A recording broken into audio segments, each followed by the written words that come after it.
ریاست بہار کے مجلس اتحاد المسلمین کے صدر محترم جناب اختر الایمان صاحب و موجودہ رکن اسمبلی علی جناب اختر الایمان صاحب سے ادباً گزارش کروائی جاتی ہے۔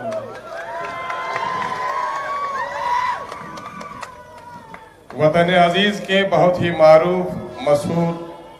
الفت محبت اور شجاعت کے شہر حیدرآباد کے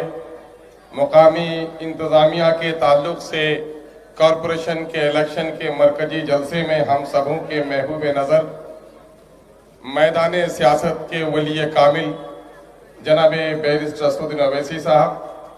دائز پہ تشریف فرما جناب بھائی امتیاز جلیل صاحب، معزز رکن پارلیمنٹ جناب ممتاز احمد صاحب ایم ایل اے، جناب جعفری صاحب ایم ایل سی، جناب ذوالفقار صاحب ایکس میئر شہر حیدرآباد بہار سے تشریف فرما، ہمارے ہم جلیس رکن اسمبلی نومنتخب جناب بھائی اظہار اسفی صاحب، وہ جناب بھائی انظار نعیمی صاحب، ریاست بہار کے ایم آئی ایم کے یوتھ پریزیڈنٹ جناب ایڈوکیٹ عادل حسن صاحب، مجلس کے خادم بہار کے ترجمان جناب بھائی مولانا غلام ربانی نستر صاحب، وہ جناب بھائی ڈاکٹر ابو سائم صاحب، کریم نگر سے یہاں پوری توانائی کے ساتھ اپنی جماعت کو لے کر مجلس کی خدمت کرنے والے رفیق جناب بھائی احمد حسین کریم نگری صاحب، اور یہاں پر موجود میرے سبھی معزز بزرگوں، نوجوانوں، عزیزوں، مسلم و غیر مسلم ساتھیوں اور میڈیا کے سچے ترجمانوں، میں اس وقت نیپال اور بنگال کے سرحدوں سے چل کر یہاں آیا ہوں۔ مجھے اپنی کم مائگی کا احساس ہے کہ اس شہر خرد کو میں کوئی عقل اور شعور کی بات نہیں بتا سکتا، چونکہ اس اندھیرے میں چراغ آپ کی بدولت روشن ہوا ہے، اور ہم ایک دو نہیں 5 وہاں کامیاب ہوئے ہیں۔ سب سے پہلے میں اظہار تشکر کرنا چاہتا ہوں مجلس اتحاد المسلمین کے تمام تر ذمہ داران کا اور شہر کے باشندوں کا، جس نے مجلس اتحاد المسلمین کی آبیاری کی ہے۔ میں آپ کا شکریہ ادا کرتا ہوں۔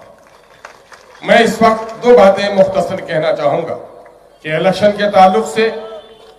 کارپوریشن کے الیکشن کو، بلدیہ کے انتخاب کو، گلیوں کی صفائی، نالیوں کی تعمیر، روشنی کے انتظام کے الیکشن سے تعبیر کیا جاتا ہے، لیکن جب آپ اپنی عظمت پر ذرا غور تو کیجئے کہ اس وقت پارلیمنٹ کی لڑائی میں جس طرح سے لوگ بے چین ہوتے ہیں، دلی کے 56 انچ کے سینے والوں کو بھی ناک رگڑنے پر آپ نے مضبوط کر دیا ہے کہ آپ کی اہمیت کتنی ہے، کہ آپ کون سا الیکشن لڑ رہے ہیں۔ میرے بھائیوں، اس عظمت کا ذرا خیال رکھیے کہ آپ نے صرف یہاں پر مجلس اتحاد المسلمین کو کھڑا نہیں کیا ہے، بلکہ میں دعوے کے ساتھ اور فخر کے ساتھ، بڑے اطمینان کے ساتھ عزیزی عادل حسن ایڈوکیٹ کے جملے کو دہراتا ہوں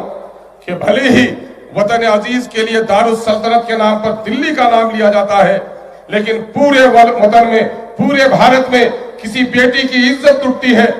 کسی کا کاروبار لٹتا ہے، کسی نوجوان کے سینے پہ جب گولیاں چلائی جاتی ہیں تو مظلوم بستی جس کی طرف نظر کرتی ہے وہ شہر حیدرآباد ہے، یعنی مظلوموں کے دارالسلطنت کا نام شہر حیدرآباد ہے۔ کیا دیا نوجوانوں؟ میں نے تو یہ سنا ہے کہ شہر حیدرآباد کی ہماری ضعیف دادیاں جب پوتے اور پوتیوں کو لوڑیاں سناتی ہیں، سر پر ہاتھ رکھتی ہیں، اس طرح کی آواز آتی ہے، تالیاں ایسی کر دو، تال کر دو، بھاجپا اور کانگریس کے رخساروں کو لال کر دو، تالیاں اس طرح پیٹو، تالیاں اس طرح پیٹو۔ میں اس وقت 2 بات کہنے آیا ہوں صرف کہ آپ نے جو مدبرانہ سیاست کی ہے یہاں پر، یہ سیاست ایک ایسی روشنی ہے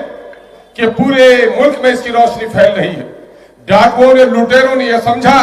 کہ چلو ایک بستی میں روشنی آ گئی، بہت ساری بستیوں میں اندھیرا ہے، ہم اپنا ڈاکہ زنی وہاں کر لیں گے، نقب وہاں لگا لیں گے۔ حیدرآباد محفوظ تھا آپ کا، لیکن حیدرآباد کی روشنی مہاراشٹر بھی پہنچ گئی ہے، وہاں کے چوروں کو بھی پریشانی ہو گئی ہے کہ شہر میں روشنی آ گئی ہے، ڈاکہ کدھر ڈالیں۔ روشنی یو پی میں بھی پہنچ گئی ہے، اور حد تو یہ ہے کہ پورے ملک کے اندر میں سب سے زیادہ اندھیرے کا ڈیرا اور تاریکی کا بسیرا جس سیمانچل میں تھا، ایک ایک نہیں 5 روشن چراغ آپ نے جلا دیے ہیں،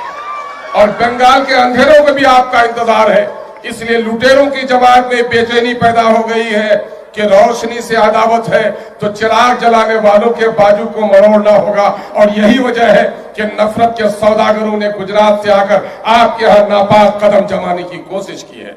میرے بھائیوں، دانشوروں اور عزیزوں، اگر اس ملک میں آپ عزت کے ساتھ، شعور کے ساتھ جینا چاہتے ہیں تو مجھے بڑی خوشی ہوئی، بنگال کی بیٹی اور بنگال کی شیر کی طرح ہمارا ایک بنگالی عزیز یہاں بات کر رہا تھا۔ یہ گنگا جمنی تہذیب کی علامت اس سے بڑھ کر اور کیا پیش کی جا سکتی ہے؟ روہت بیمولا کی آواز اگر کوئی اٹھاتا ہے تو اسد الدین اویسی اٹھاتا ہے۔ ظالموں، تمہاری اس بات میں صداقت نہیں ہے کہ مجلس اتحاد المسلمین صرف مسلمانوں کی جماعت ہے، بلکہ کان کھول کر سن لو کہ مجلس اتحاد المسلمین پورے ملک میں مظلوموں کی جماعت کا نام ہے، ظالموں کو پنجہ مروڑنے والی جماعت کا نام ہے۔ اس لیے آپ کی بڑی ذمہ داری ہے کہ اس روشنی کی آبیاری کی، اس روشنی کی حفاظت کیجیے، اس چراغ کو اور تیل ڈالیے۔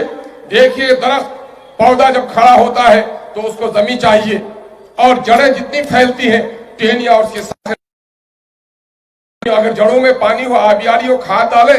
تو اس کے پتوں میں ہریالی آتی ہے۔ اس وقت عدل کا، شجاعت کا، محبت کا یہ شجر سایہ دار، یہ درخت جو گھنیری ٹہنیوں کے ساتھ کھڑا ہے، مجلس اتحاد المسلمین کا صرف سایہ فگن آپ کی بستی نہیں ہے، بلکہ پورا ملک جو مظلوم ہے وہ اس کے سائے کو تلاش کر رہا ہے۔ میرے بھائیوں، درخت کھڑا ہے جس زمین پہ، اس زمین کی بڑی اس امانت کو سنبھالنے کی ضرورت ہے۔ آپ زمین ہیں، مجھے معلوم ہے کہ جناب بیرسٹر اسد الدین اویسی صاحب، جناب اکبر الدین اویسی صاحب، ان کے آبا نے جو سیاست شروع کی تھی وہی بلدیہ کے الیکشن سے شروع کیا تھا، اور بلدیہ ہماری بنیاد ہے۔ اس لیے آپ ان کے جڑوں کو مضبوط کیجئے تاکہ اس وقت فرقہ پرستی کا، ظلم کا، زیادتی کا، نفرت کی جو ہوا پھیل رہی ہے، جو آندھی آ رہی ہے، اس کا مقابلہ اسی وقت ہو سکتا ہے جب ہماری جڑیں مضبوط ہو، تنے میں توانائی ہو اور مٹی ہماری محفوظ ہو۔ مجھے آپ کی پیشانیوں کی رمق یہ کہہ رہی ہے۔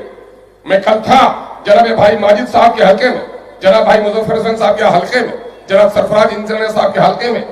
نوجوانوں میں جو جوش دیکھا، بچوں نے جو نعرے لگائے، پردے سے ماؤں نے جو دعائیں دی ہیں، اور یہاں آپ کی پیشانی کی لکیریں کہہ رہی ہیں کہ ہماری جیت ہوگی، یقینی ہوگی۔ لیکن میں تو یہ چاہتا ہوں کہ جیت یقینی نہیں ہو، بلکہ اس وقت ہماری جیت ایسی تاریخی ہو کہ یہ الیکشن کی خبر پورے ملک میں پھیلے اور تمام تر کمزور طبقات کی توانا آواز بننے کا ہمیں موقع ملے۔ ہم امید کرتے ہیں اس شہر دیانت میں امانت کا خیال رکھا جاتا ہے۔ ووٹ امانت ہے، ووٹ شہادت ہے۔ یاد رکھو نوجوانوں، ہم اپنے بزرگوں تو نہیں کہہ سکتے، لیکن تمہیں کہہ رہے ہیں کہ بچہ یتیم ہوتا ہے باپ کے مرنے کے بعد، اور قومیں یتیم ہوتی ہیں اپنے لیڈروں کو کھو دینے کے بعد۔ اس شہر نے پورے وطن کے مظلوموں کو اپنی قیادت دی ہے، اس قیادت کو سنبھالنا تمہاری ذمہ داری ہے اور پورے ملک کی ضرورت ہے۔ ہمیں امید ہے، میری امیدوں سے بھی زیادہ آپ کامیاب کریں گے۔ حیدرآباد زندہ باد، مجلس اتحاد المسلمین پائندہ باد۔